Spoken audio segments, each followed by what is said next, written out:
Catalina Bettencourt, bonjour. Bonjour. Toute première chose, comment peut-on définir l'autisme? L'autisme est un trouble du développement caractérisé par des déficits dans 3 domaines, des troubles de la communication, des troubles de l'interaction sociale et des comportements répétitifs et des intérêts restreints. Et il apparaît avant l'âge de 3 ans. On parle d'un cas sur 100, 150, ça paraît énorme. Oui, en fait, c'est un trouble fréquent. Et cette fréquence a augmenté ces dernières années.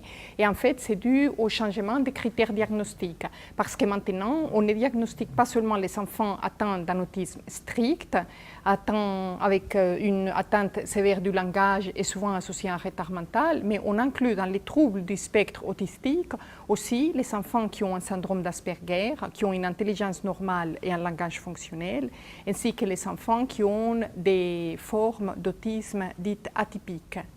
Et concernant l'autisme strict, ça concerne combien de personnes? À peu près 1 sur 500, 1 ou 2 sur 500.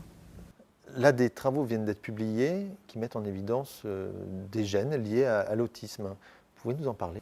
En fait, il s'agit d'un consortium international appelé l'Autism Genome Project qui a réuni près de 1500 familles avec un ou plusieurs enfants atteints d'autisme et a étudié les génomes entiers afin d'identifier des gènes impliqués dans ces troubles.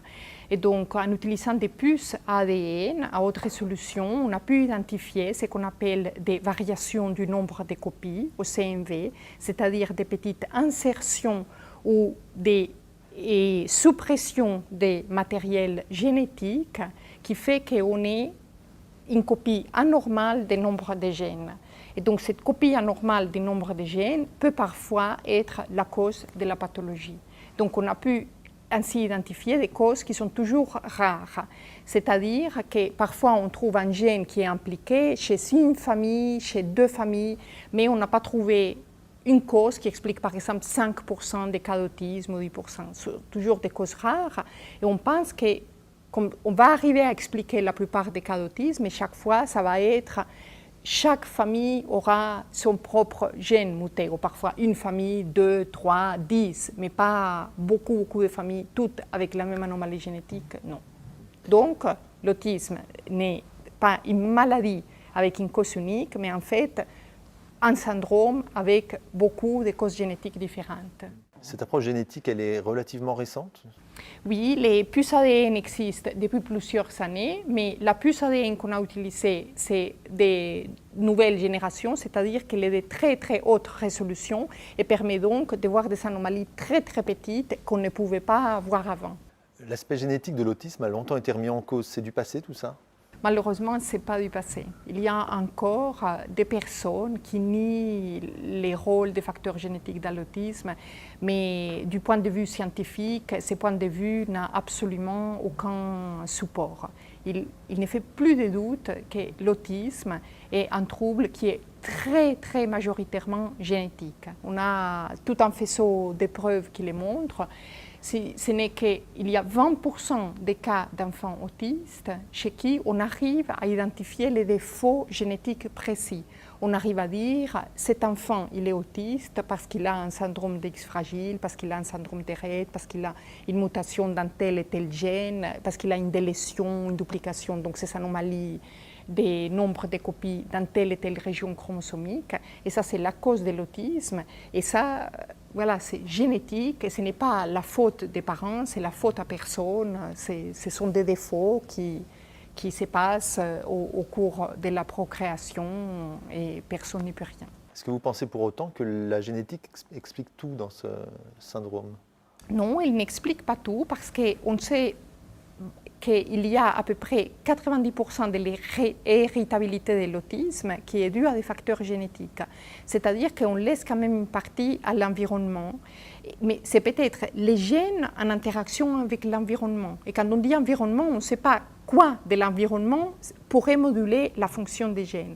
En tout cas, avoir une mutation d'un gène ne veut pas dire que tout est joué d'avance, parce qu'on sait très bien que même quand on a une mutation génétique, la prise en charge précoce de ces enfants, la prise d'éducation spécifique pour leur aider avec leurs problèmes de comportement, peut améliorer profondément les pronostics.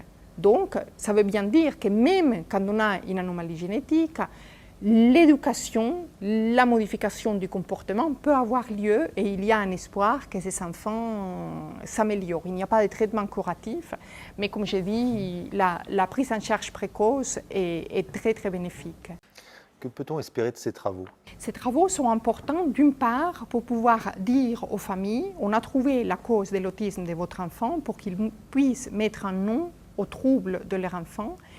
Il sert aussi pour pouvoir faire un diagnostic plus précoce pour ensuite faciliter la prise en charge éducationnelle et il nous sert aussi, nous, chercheurs, pour étudier la fonction de ces gènes dans le cerveau, développer des modèles animaux et éventuellement développer des approches thérapeutiques qui, s'ils s'avèrent utiles chez les animaux, pourraient après être utilisés chez les enfants.